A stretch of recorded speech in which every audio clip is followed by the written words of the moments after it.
Boa tarde.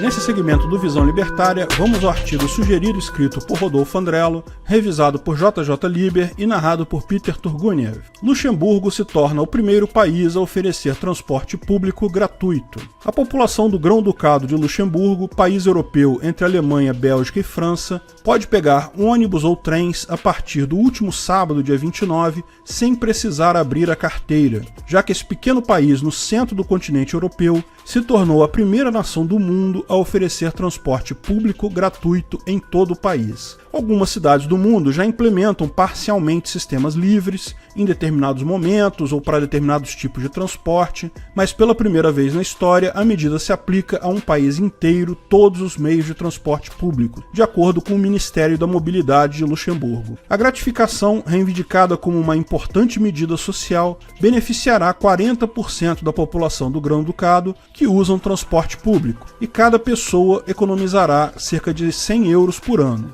Lógico, eles esquecem de avisar que isso prejudicará 60% da população que não usa transporte público e que agora vai gastar mais dinheiro com impostos para compensar os 100 euros que aqueles outros tiveram de lucro. A medida também visa reduzir engarrafamentos, principalmente porque o automóvel individual é o meio de transporte mais usado no país, respondendo por 47% dos deslocamentos para o trabalho e 71% para o lazer, de acordo com pesquisa do Instituto TNS-EURES, referente a 2018. François Baur, ministro de Mobilidade e Obras Públicas, descreve a mudança como a cereja do bolo da estratégia global para uma revolução multimodal. Olha que lindo. Um porta-voz do governo de Luxemburgo disse ao The Independent como 2002 é um ano bissexto e como os shows e celebrações estarão acontecendo amanhã, no dia 29, foi decidido tornar o transporte público a partir de amanhã, a fim de permitir que todos participem dos eventos públicos grátis. O transporte público gratuito em todo o país é uma política da coalizão governista luxemburguesa,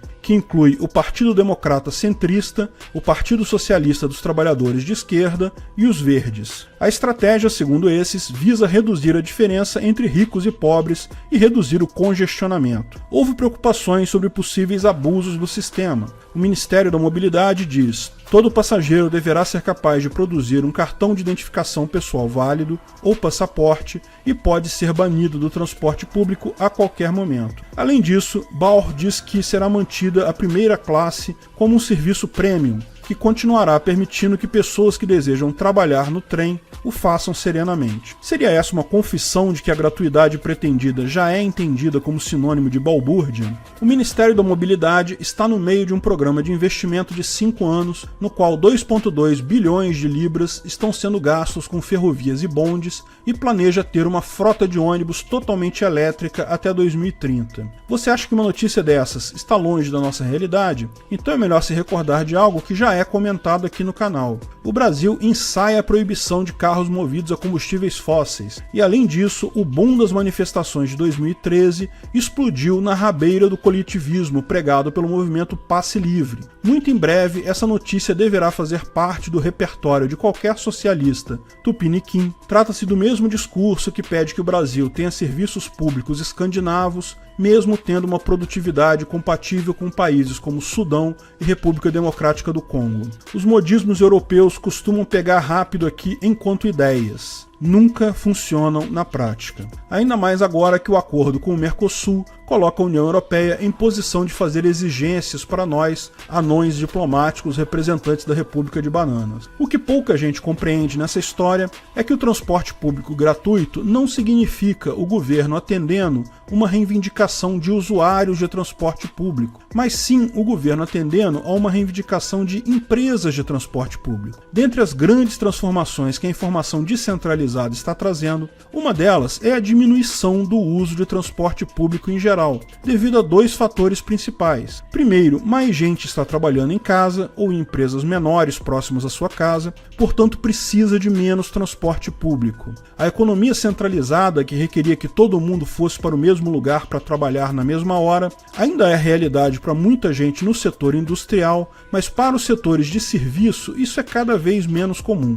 Empresas de tecnologia ou hoje eu vou trabalhar de casa é algo que se ouve com muita frequência. Muitas reuniões são feitas hoje via teleconferência. Os programas e recursos para isso estão cada vez mais simples, fáceis de usar e produtivos. Economizam tempo em transporte físico de todo mundo. E o segundo ponto é que os aplicativos de transporte como Uber 99 e outros baratearam muito esse serviço, que oferece um conforto maior que do ônibus e de outros meios. Opções como Uber Pool e equivalentes em outras plataformas, em que mais de uma pessoa pode compartilhar a mesma viagem, faz com que o preço caia muitas vezes a valores abaixo do valor do ônibus e outras formas de transporte. Com isso, mais conforto por preço menor ou equivalente ao do ônibus, é lógico que as pessoas preferem pegar um Uber. O fato é que todas as grandes cidades do mundo estão enfrentando esse problema. Menos gente está usando o transporte público. Esse problema é maior na Europa, porque lá, além dos dois fatores acima,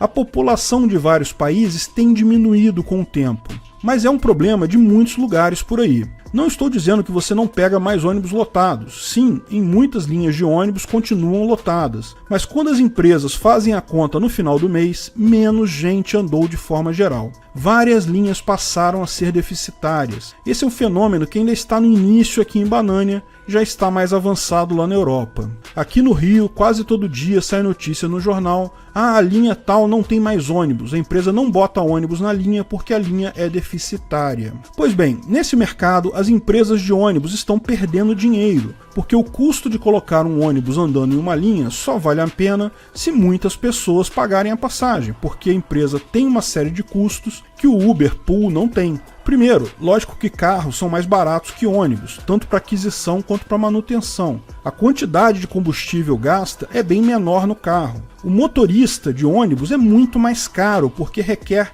não apenas uma capacidade técnica maior, mas também tem todos os custos da CLT e formalização de trabalho. O modelo do Uber é muito mais barato nisso. Lembre-se, CLT é basicamente um imposto que você paga para o governo. Então, embora o Uber seja mais barato para o cliente final, o motorista do Uber provavelmente faz mais dinheiro que o motorista do ônibus. E não, esse troço de estabilidade da CLT não existe. No dia que a empresa de ônibus não tiver mais interesse, vai demitir o motorista imediatamente. Estabilidade não existe. Só o governo lucra com a CLT. Pois bem, isso leva ao fato de que, para a empresa de ônibus ser lucrativa, ela precisa transportar, no mínimo, uma quantidade X de passageiros. Não basta que alguns horários lotem se outros circulam vazios. Com a diminuição do número de pessoas que usam ônibus, isso gera um problema, porque a solução para manter a lucratividade seria diminuir o número de linhas de ônibus, diminuir o número de ônibus em cada linha. Mas isso, de novo, dá mais força para as alternativas, porque se você vai ter que esperar 30 minutos pelo próximo ônibus, ou vai ter que fazer 3 baldeações para chegar no seu destino, talvez seja melhor pegar um Uber, não é mesmo? Quanto menos ônibus as pessoas colocam, também diminui o número de passageiros, num ciclo que aponta para um futuro em que poucas linhas serão viáveis. Daí vem o outro lado da história. Lembre-se, com o tempo, essas empresas de transporte público e governo formaram uma espécie de simbiose. Aqui em Banânia principalmente, mas no mundo todo em graus variados. Empresas de ônibus lucram mais em um monopólio. Elas gostam que governos regulamentem muito a área, até façam algo como concessão, porque isso garante o seu monopólio. Por outro lado, vários parasitas políticos acabam sendo bem recompensados por esse monopólio através de caminhos que a gente não sabe. Em alguns poucos lugares, as empresas são até estatais, mas isso gera ineficiência e desperdício de recursos, que é o padrão em empresas públicas. Manter a empresa privada com simbiose com políticos funciona muito bem. Aqui no Brasil, em determinado momento, foi criado até mais um imposto sobre o emprego, o chamado Vale Transporte. Quando o empregado tinha que pagar o próprio transporte, muitas vezes ele acabava usando outros tipos alternativos de transporte, pegando carona ou coisa do gênero, para economizar a grana. O dinheiro é dele. Ele deve ter direito de usar da melhor forma que for.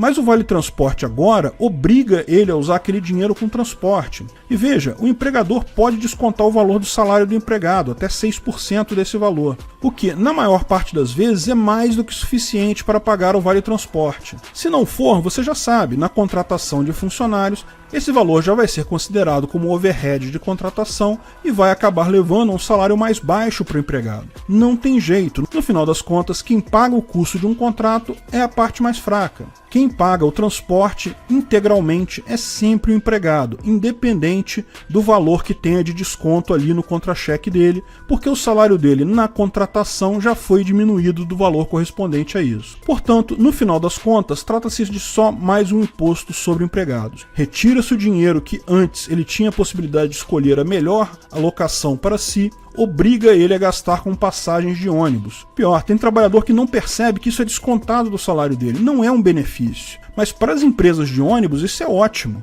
Agora as empresas de ônibus não só têm um monopólio do serviço, como têm clientes cativos. No caso específico de Banânia, o número de pessoas que trabalham via CLT em termos percentuais tem diminuído, o que corroeu também esse mercado cativo das empresas de ônibus. No final das contas, o que está acontecendo aqui no Brasil e no mundo todo é que empresas de ônibus e transporte público em geral estão vendo seus gordos lucros serem corroídos dia a dia sem perspectiva de melhora. Como explicamos, se diminuírem o número de linhas de ônibus, o que deixaria os ônibus mais cheios e o lucro maior, eles na verdade acabam incentivando o uso de concorrentes. Pior, quanto mais gente passa para a informalidade, mais gente trabalha em casa, menos clientes eles terão. Já está ruim hoje, vai piorar no futuro. Então não tem saída no mercado, estão fadados a lucros magros ou sequer sobreviver nesse mercado do futuro. Resolveram então apelar para seus amigos políticos. E se, ao invés da gente disputar o mercado, o governo não roubar o imposto das pessoas